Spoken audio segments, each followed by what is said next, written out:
Hello everyone, my name is Khushboo Chaudhary and welcome to our channel B study ऑटेक। आज की video में हम करने वाले हैं MPS 003 के प्रीवियस ईयर क्वेश्चंस और इंपॉर्टेंट क्वेश्चंस का पार्ट 1। सो वीडियो को एंड तक देखिएगा। अच्छी लगी तो लाइक शेयर कमेंट करना बिल्कुल मत भूलना और ऐसी वीडियोज़ के लिए हमारे चैनल को भी सब्सक्राइब करें। साथ ही आप जुड़ सकते हैं हमारे साथ टेलीग्राम चैनल पर और फॉलो कर सकते हैं इंस्टाग्राम पर। जो भी आपकी क्वेश्चन क्वेरीज हैं आप पूछ सकते हैं, ठीक है।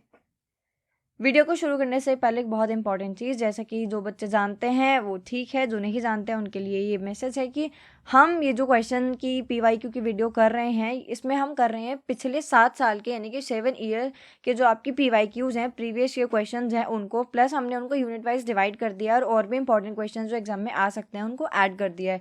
तो तीनों ही पार्ट इंपॉर्टेंट है। आज हम फर्स्ट पार्ट करेंगे। एग्जाम से पहले आपका होपफुली सेकेंड और थर्ड पार्ट भी आ जाएगा, तो आप कोई भी पार्ट बिल्कुल भी स्किप मत करना, ठीक है। चलो वीडियो को शुरू करते हैं क्वेश्चन नंबर 8 से, ठीक है। अब आप बोलेंगे क्वेश्चन नंबर 1 से 7 तक कहाँ है, तो वो हम इस वीडियो के एंड में देखेंगे, क्योंकि वो मोस्ट इंपॉर्टेंट क्वेश्चन है जो पिछले 10 साल से रिपीट हो ही रहे हैं। सीधा वहाँ पे स्किप मत करना, क्योंकि बाकी क्वेश्चंस भी इंपॉर्टेंट है बट वो ज़्यादा इंपॉर्टेंट है, ठीक है। चलो क्वेश्चन नंबर 8 से स्टार्ट करते हैं। Examine the nature of class and caste inequality in India. तो पहले क्वेश्चन की डिमांड समझते हैं। तो ये बात कर रहे हैं nature of caste and class inequality. देखो क्लास तो हमें पता है, अपर क्लास और पुअर क्लास यानी कि लोअर क्लास, ठीक है। रिच एंड पुअर यानी upper and lower class. Caste and equality की बात करें सो यहाँ पे हम बात करेंगे हिंदू रिलीजन के अंदर जो वर्ण सिस्टम है, जिसके अंदर आपके ब्राह्मण, क्षत्रिय, वैश्य, शूद्रास आते हैं, ठीक है, आप सभी जानते ही होंगे। और उस हायरार्की के बाहर एक और है जिसको हम दलित से अनटचेबल्स बोलते हैं, क्योंकि उनके पास पहले एक्सेस नहीं था किसी भी चीज़ का, तो बहुत सारी इनइक्वालिटी उनको फेस करनी पड़ती थी, ठीक है। यही हम इसमें देखेंगे। अभी कह रहे हैं the constitution of India requires the state to treat all citizen equally without regard to birth, gender and religious beliefs. The aspect of जातिज वर्ण class still exists in our family, locality and political institutions. ये कह रहे हैं कि हमारा जो constitution है उसके हिसाब से तो हर जो भी मतलब स्टेट्स हैं, जितने भी राज्य हैं, उन सभी को अपने सिटीजन्स को इक्वली ट्रीट करना चाहिए, ठीक है, बिना उनका बोथ जेंडर या रिलीजियस बिलीफ को देखे हुए। बट आज भी हमारी सोसाइटी के अंदर जाति, वर्ण, क्लास, है ना, पुअर, रिच, मिडल, ये सारी चीज़ें और हमारी फैमिलीज़ के लोकेलिटीज़ के अंदर कहीं ना कहीं एग्जिस्ट करती हैं। यहीं पे जो रोजियो हैं, जे रोजियो, उन्होंने बताया हुआ है कि नेचुरल और सोशल इनइक्वालिटी दो होती है। अब देखो, आप सिबलिंग्स हैं अगर मान लो, तो आप जो मतलब आप भाई बहन हैं, तो फिर ये नेचुरल है कि आप बाय बर्थ बॉय हैं और आप बाय बर्थ गर्ल हैं, ठीक है। ये है नेचुरल इनइक्वालिटी। आप दोनों का दिमाग अलग है, थॉट प्रोसेस अलग है, आइडियाज़ अलग हैं, चॉइसेस अलग हैं, इंटरेस्ट अलग है, सारी चीज़ें अलग है, राइट। बट वहीं पे अगर आप दोनों के साथ भेदभाव किया जाता है, यानी कि एक को पढ़ाया जा रहा है, एक को नहीं, एक को कोई चीज़ मिल रही है, एक को नहीं, एक को परमिशन है किसी चीज़ की, एक को नहीं, तो यह है सोशल इनइक्वालिटी, यानी कि समझने की है, ठीक है। समझ आया नेचुरल इनइक्वालिटी और सोशल इनइक्वालिटी क्या होता है। नेक्स्ट है nature of caste inequality in India. अब देखो, अभी हमने ये डिस्कस किया था कास्ट इनइक्वालिटी क्या होता है। तो वर्ण सिस्टम के अंदर ब्राह्मण, क्षत्रिय, वैश्य, शूद्रास होते हैं। ब्राह्मण जो होते हैं वो प्रीस्ट होते हैं, स्कॉलर्स होते हैं ना, पंडित, टीचर्स। ये क्षत्रियास में वॉरियर्स और रूलर्स आते हैं। वैश्यास होते हैं मर्चेंट्स एंड ट्रेडर्स। और शूद्रास के अंदर होते हैं जो आपके सर्विस क्लास होती है। बट इस हायरार्की के बाहर एक और दलित और अनटचेबल हमें देखने को मिलता है, जिनको लोएस्ट रैंक माना जाता है, जिनको पॉल्यूशन बोला जाता है। और ये प्योरिटी और पॉल्यूशन का कंसेप्ट हमें कहाँ से मिलता है, तो कुछ बुक्स वगैरह थी, जैसे कि लुई डिमॉन है जो कि फ्रेंच स्कॉलर और राइटर हैं, जिन्होंने होमो हायरार्कस एक बुक लिखी है इंडियन कास्ट सिस्टम के ऊपर। तो वहाँ पे इन्होंने इस कंसेप्ट को समझाया है, ठीक है, कि कैसे जो हाई रैंक है और लो रैंक है उनके बीच में कितना डिफरेंस है, कितनी इनइक्वालिटी है, कितना डिस्क्रिमिनेशन है, ठीक है। नेक्स्ट है nature of class inequalities in India.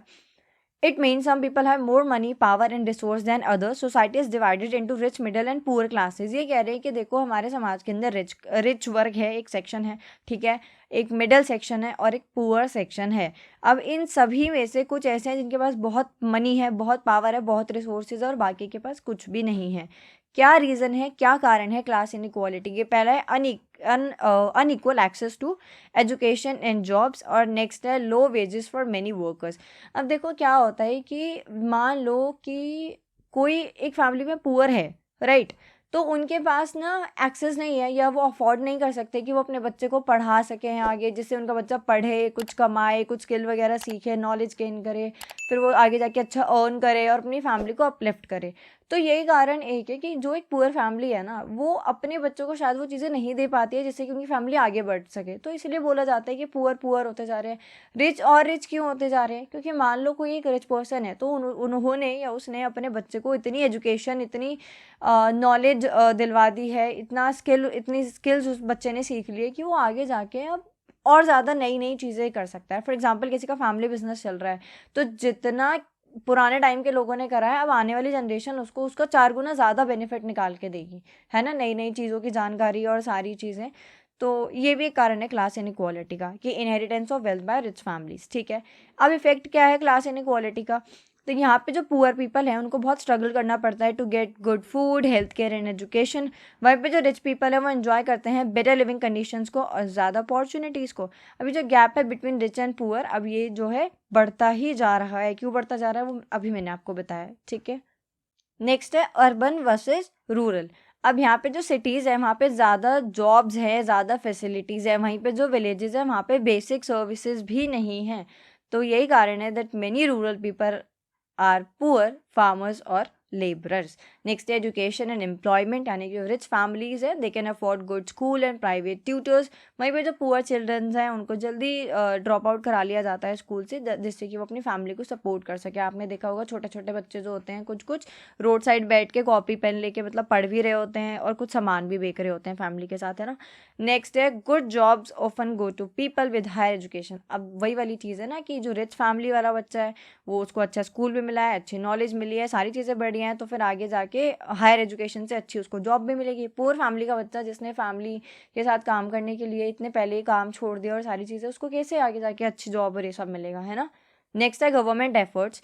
So government भी एफर्ट्स लगाती है, स्कीम्स लेके आती है, फ्री एजुकेशन देती है, फूड सब्सिडीज, एम्प्लॉयमेंट प्रोग्राम और ये सारी चीज़ें, जिससे कि जो पुअर्स है उनको भी अपलिफ्ट किया जा सके। ठीक है, नेक्स्ट है question number 9, right a brief note on the LPG package and development economics. देखो एलपीजी क्या है? एलपीजी का मतलब है लिबरलाइजेशन, प्राइवेटाइजेशन और ग्लोबलाइजेशन। ये एक पूरा सेट है, एक कॉम्बो है इकोनॉमिक रिफॉर्म्स का, जो कि शुरू हुआ था 1991 में। सो 1991 में इंडिया में इसको इंट्रोड्यूस किया गया था। एम है एलपीजी का कि जो भी इकोनॉमिक क्राइसिस हैं उनको सॉल्व करना और जो स्लो ग्रोथ हो रही है उसको फास्ट ग्रोथ में बदलना। ठीक है, इसके अलावा लिबरलाइजेशन का मतलब है कि अब जो गवर्नमेंट का कंट्रोल है इंडस्ट्रीज़ के ऊपर वो कम हो जाएगा। ठीक है, जिससे कि जो बिजनेसमैन हैं वो जो भी बिजनेस करते हैं, जो भी ट्रेड है, इन्वेस्टमेंट है, उनके ऊपर जो रूल्स वगैरह है, जो बैरियर्स हैं वो कम होंगे। ठीक है, नेक्स्ट है प्राइवेटाइजेशन, यानी अब जो प्राइवेट कंपनीज हैं उनको अलाउ कर दिया गया है बहुत सारे सेक्टर्स के अंदर जहाँ पे पहले सिर्फ गवर्नमेंट के हाथ में चीज़ें थी।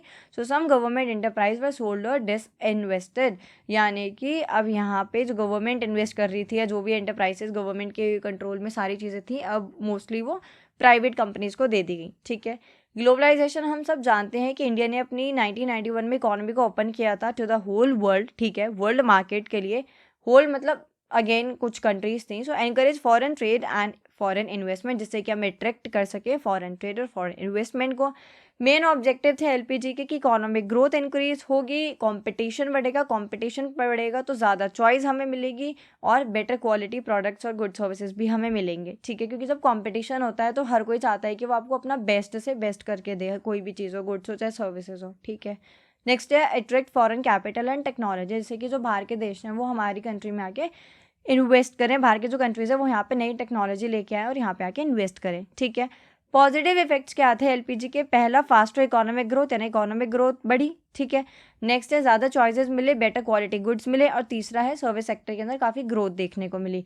नेक्स्ट है नेगेटिव इफेक्ट्स। नेगेटिव इफेक्ट्स ये इंक्रीज इन इनइक्वालिटी, यानी कि इनइक्वालिटी बहुत ज़्यादा बढ़ गई। जो स्मॉल फार्मर्स और इंडस्ट्रीज हैं वो काफ़ी प्रॉब्लम यहाँ पे फेस करते हैं, और जो इनफॉर्मल सेक्टर है वहाँ पे जॉब इनसिक्योरिटी भी है, यानी कि यहाँ पे कोई परमानेंट जॉब आपको नहीं मिलती है। ठीक है, कंक्लूजन पे आते हैं। So LPG change India's economy deeply. LPG ने इंडिया की इकोनॉमी को काफ़ी डीपली चेंज कर दिया। कुछ लोगों को बहुत ज़्यादा बेनिफिट हुआ और वहीं पे कुछ को बिल्कुल भी नहीं हुआ। ठीक है, क्वेश्चन 10 है, discuss the role of Lok Sabha and Rajya Sabha as a custodians of parliamentary democracy. देखो फर्स्ट है लॉ मेकिंग फंक्शन, यानी दोनों ही हाउसेज जो हैं, लोकसभा राज्यसभा, इनका काम है देश के लिए कानून बनाना, right. Both houses make laws for the country. Bills यहाँ पे डिस्कस किए जाते हैं, बिल्स के ऊपर डिबेट होती है, फिर पार्लियामेंट के अंदर उनको पास किया जाता है, and this ensures democratic decision making. बहुत बेसिक सी चीज़ें हैं ये, राइट। नेक्स्ट है representation of the people and states, यानी कि लोकसभा के अंदर वो लोग रिप्रेजेंट करते हैं जिन्हें हम डायरेक्टली चुनते हैं, राज्यसभा के अंदर वो लोग रिप्रेजेंट करते हैं जो कि स्टेट्स और यूटीज़ को रिप्रेजेंट कर रहे हैं, right. So together they give voice to people and regions. तो ये लोग मिलके यहाँ पे लोगों की आवाज़ बनते हैं, लोगों के लिए काम करते हैं, उनके लिए फैसले लेते हैं, डिसीजंस, डिबेट, ये सारी चीज़ें, पॉलिसी, लॉ, ये सब यहाँ पे बनाया जाता है, ठीक है। नेक्स्ट है control over the executive. Parliament यहाँ पे गवर्नमेंट को चेक करता रहता है कि जो भी, मान लो जो भी गवर्नमेंट है वो कोई पॉलिसी लेके आ रही है, कोई स्कीम है, कोई लॉ लेके आ रही है, तो यहाँ पे जो अपोजिशन के मेंबर है ना, उनका बहुत मेन काम होता है, उनका मेन रोल ये होता है कि वो जो भी रूलिंग गवर्नमेंट है उससे वो काफ़ी क्वेश्चंस आस्क करते हैं, क्वेश्चंस पूछते हैं, डिबेट्स होती है ना, और फिर अगर जो भी चेंज वगैरह होता है या जो भी कमियां खामियां होती हैं फिर वो उनको सजेस्ट करते हैं, ठीक है। नेक्स्ट है फाइनेंशियल कंट्रोल, यानी लोकसभा कंट्रोल करता है मनी मैटर्स को, जैसे बजट हो गया, मनी बिल हो गए, और राज्यसभा उसके ऊपर डिस्कशन, मतलब राज्यसभा के अंदर डिस्कशन किया जाता है, राज्यसभा उसके ऊपर डिस्कस करता है, और जो भी चेंजेस होते हैं, जो भी बदलाव होते हैं, उनको सजेस्ट करता है, ठीक है, जिससे कि जो पब्लिक मनी है वो पब्लिक के लिए ही प्रॉपर तरीके से इस्तेमाल हो। नेक्स्ट है डिबेट एंड डिस्कशंस, यानी जो इंपॉर्टेंट नेशनल इश्यूज़ हैं यहाँ पे उनको ओपनली डिस्कस किया जाता है, जो ऑपोजिशन है वो यहाँ पे क्रिटिसाइज़ करता है और इम्प्रूव करता है गवर्नमेंट पॉलिसीज़ को, जिससे कि डेमोक्रेसी ज़िंदा रहती है, ट्रांसपेरेंट रहती है, अलाइव रहती है। नेक्स्ट है 6 वाला है प्रोटेक्शन ऑफ फेडरल बैलेंस, यानी कि राज्यसभा प्रोटेक्ट करती है स्टेट का इंटरेस्ट और जो भी लोकसभा के डिसीजंस होते हैं, जिससे कि मेंटेन रहती है यूनिटी इन डाइवर्सिटी। नेक्स्ट है accountability and transparency. Ministers are answerable to the parliament, जो मिनिस्टर्स हैं वो आंसरेबल हैं, वो जवाबदेह हैं पार्लियामेंट के प्रति। जो भी पार्लियामेंट्री कमेटीज़ होती हैं वो एग्जामिन करती हैं कि जो भी सरकार लॉ और पॉलिसी लेके आ रही है वो अपनी पावर का मिसयूज़ तो नहीं कर रही है, वो सही लोगों के लिए, फ़ायदे के लिए ला रही है ना, ये सारी चीज़ें। नेक्स्ट है question number 11, right a short note on the following. पहला है जुडिशियल रिव्यू एंड PIL, यानी कि पब्लिक इंटरेस्ट लिटिगेशन। नेक्स्ट है working of federal system in India. देखो जुडिशियल रिव्यू का मतलब बहुत सिंपल है कि जो भी गवर्नमेंट लॉ लेकर आ रही है, एक्शन ले रही है, पॉलिसी ला रही है, कुछ भी, क्या वो संविधान के खिलाफ तो नहीं है, और अगर है तो फिर उसको हटाया जाए या उसको रोका जाए या उसको बदला जाए, बस ये होता है जुडिशियल रिव्यू के अंदर, ठीक है। So power of courts to check law and government action if any law violate the constitution. अगर गवर्नमेंट का कोई भी लॉ या एक्शन संविधान के खिलाफ जा रहा है तो कोर्ट उसको एनी टाइम कैंसिल कर सकते हैं। साथ ही दिखाता है कि कॉन्स्टिट्यूशन ज़्यादा सुप्रीम है बाकी जो 3 पिलर्स हैं उनके अलावा, ठीक है। Protect fundamental right of citizen, यहाँ पे कोर्ट देखता है कि जो भी ये लॉ है क्या यहाँ पे फंडामेंटल राइट्स को प्रोटेक्ट किया जा रहा है या नहीं। Supreme court and high court have this power, supreme court और हाई कोर्ट के हाथ में ये पावर होती है। Help stop misuse of power by government, जिससे कि जो गवर्नमेंट है वो यहाँ पे पावर का मिसयूज ना करे। PIL क्या होता है, पब्लिक इंटरेस्ट लिटिगेशन क्या होता है, तो कह रहे हैं PIL के अंदर क्या होता है, जो केसेस हैं वो फाइल किए जाते हैं पब्लिक वेलफेयर के लिए, ठीक है, पर्सनल बेनिफिट के लिए आप यहाँ पे कोई भी केस फाइल नहीं करते हो।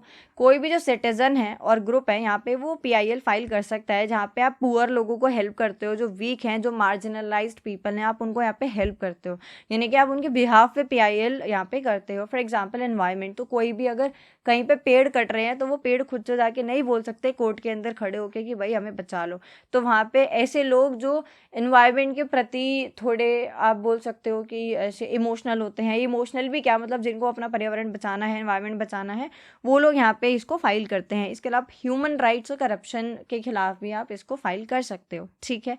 Make justice easy and affordable, जिससे कि जस्टिस रहे, इजी रहे, अफोर्डेबल रहे। कोई भी अगर अनजस्ट प्रैक्टिस हो रही है तो उसके खिलाफ यू कैन फाइल PIL, ठीक है। साथ ही डेमोक्रेसी को स्ट्रेंथन करता है और अकाउंटेबिलिटी को भी बढ़ाता है, क्योंकि यहाँ पे आप जिम्मेदार ठहरा रहे हो, ठीक है। नेक्स्ट है working of federal system in India, यानी कि देखो इंडिया के अंदर फेडरल सिस्टम है, हमारे यहाँ सेंटर भी है, स्टेट भी है, पावर डिवाइड हो रखी है यूनियन स्टेट कंकरेंट के बीच में।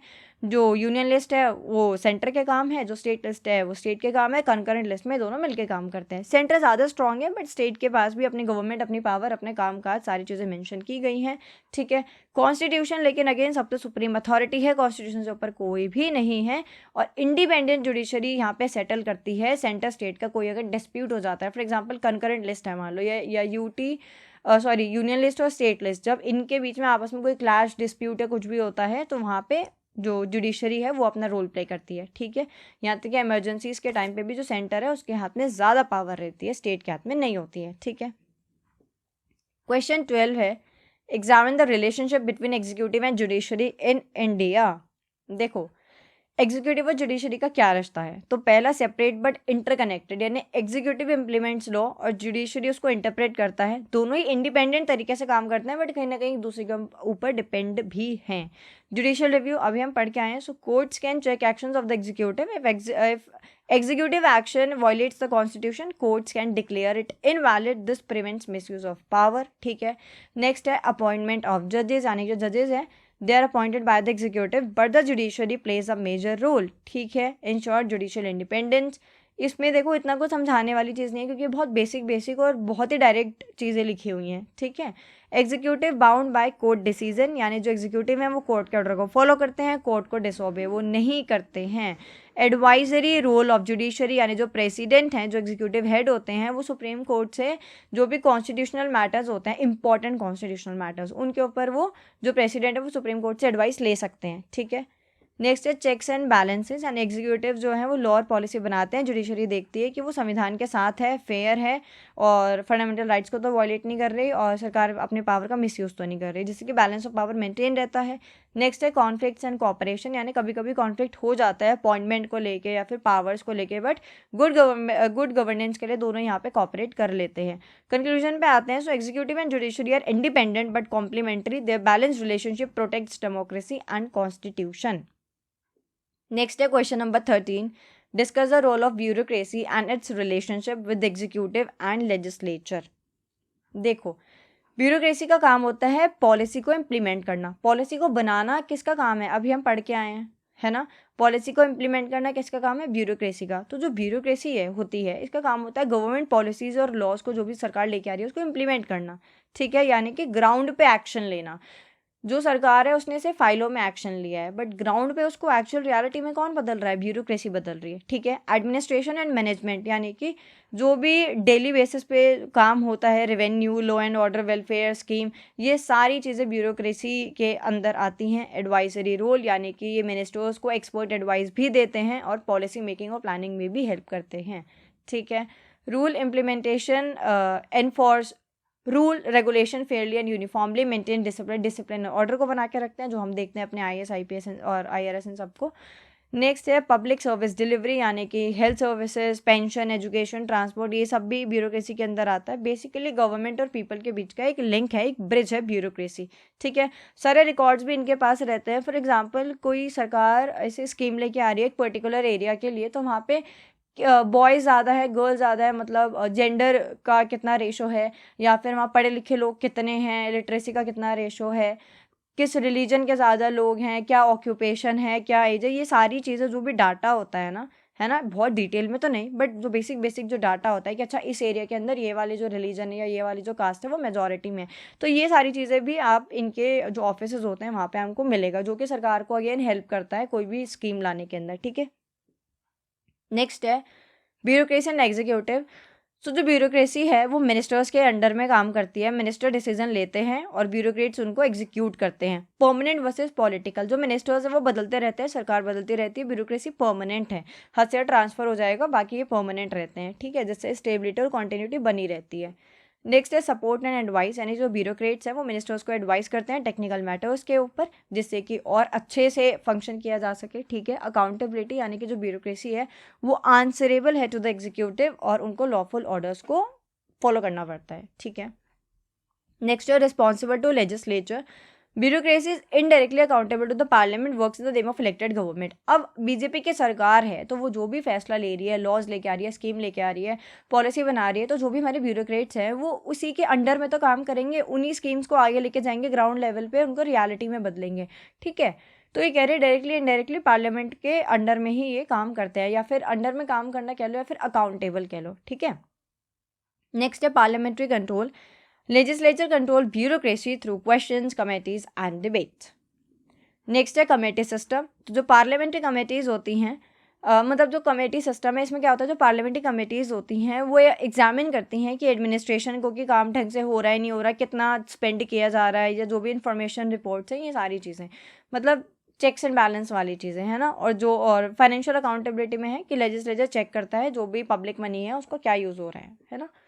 क्वेश्चन 15 है, राइट और not on the following the 73rd amendment and the 74th amendment. ठीक है, 73rd कॉन्स्टिट्यूशनल अमेंडमेंट एक्ट 1992 में आया था। पर्पस था जो विलेज लेवल है उस लेवल पे, ग्रास रूट लेवल पे लोगों के हाथ में पावर देना। So give constitutional status to panchayati raj institution.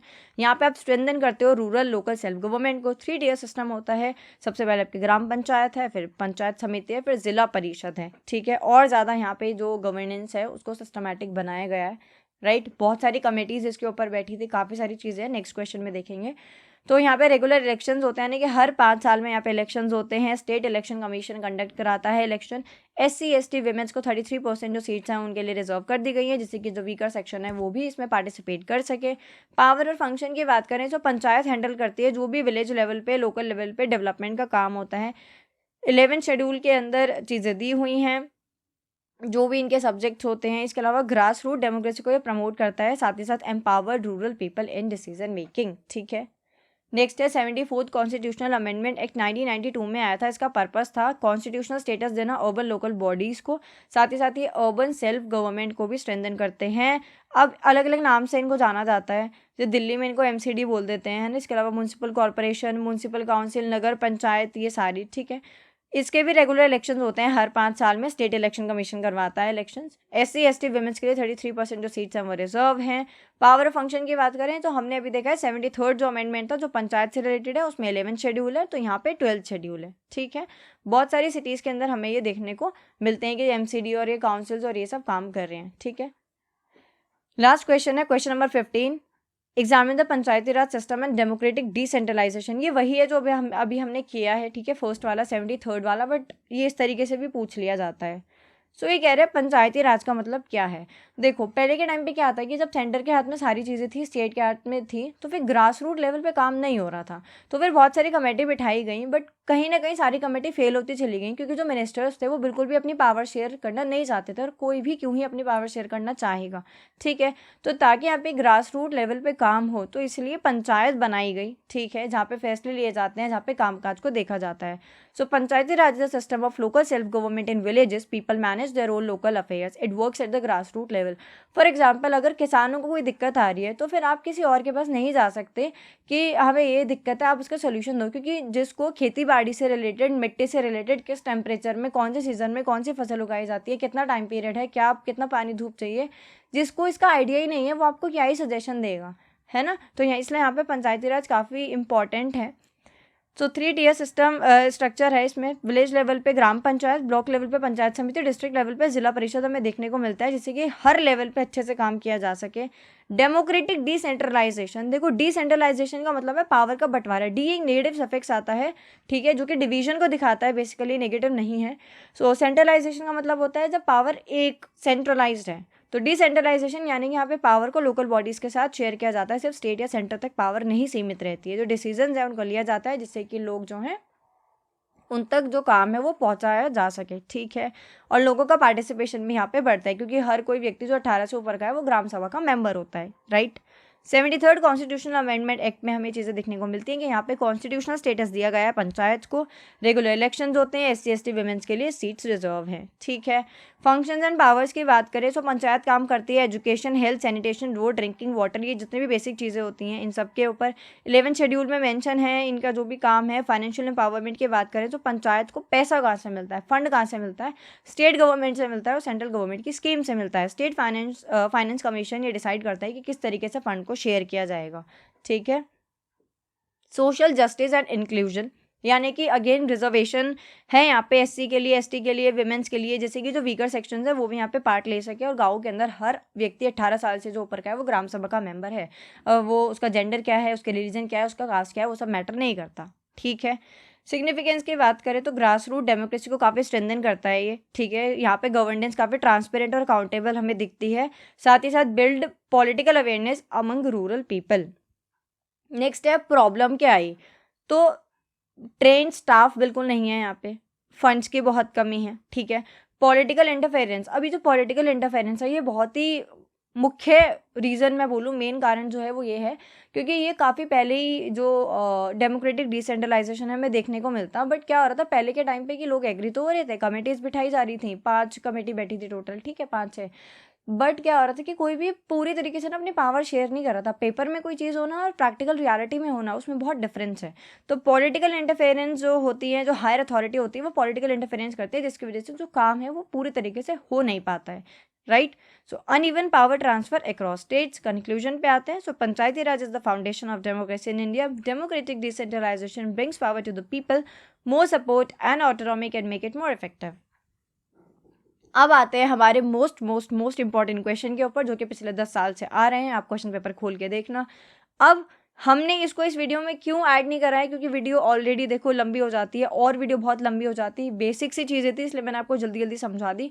बाकी के जो क्वेश्चन है, जैसे क्वेश्चन नंबर 1 है, ये आपको यूनिट 1 में मिलेगा, लिंक आपको डिस्क्रिप्शन में मिलेगा। नेक्स्ट क्वेश्चन नंबर 2 यूनिट 2 से है, लिंक अगेन डिस्क्रिप्शन में है। क्वेश्चन नंबर 3 है, write and note on constitutional right granted to Indian citizen, unit 3 से है। क्वेश्चन 4, क्वेश्चन नंबर 5 और क्वेश्चन नंबर 6 और आपका क्वेश्चन नंबर 7, ये सभी यूनिट 4 से हैं। और यूनिट 4 से आपका एक क्वेश्चन भी आ सकता है, 2 क्वेश्चन भी आ सकते हैं और आपके 3 क्वेश्चन तक यूनिट 4 से आ सकते हैं, ठीक है। अलग अलग तरीके से आप वीडियो को पॉज करके सारे क्वेश्चन देख लेना कौन कौन से हैं, और जो भी इनकी यूनिट्स हैं वो जाके देख लेना, बिल्कुल भी स्किप मत करना, ठीक है। That's all for today. I hope आपको वीडियो अच्छी लगी होगी और आपने वीडियो पूरी देखी होगी। ज़्यादा से ज़्यादा वीडियो को शेयर करना और मिलते हैं अगले वीडियो में। टिल देन बी स्टडी और टेक।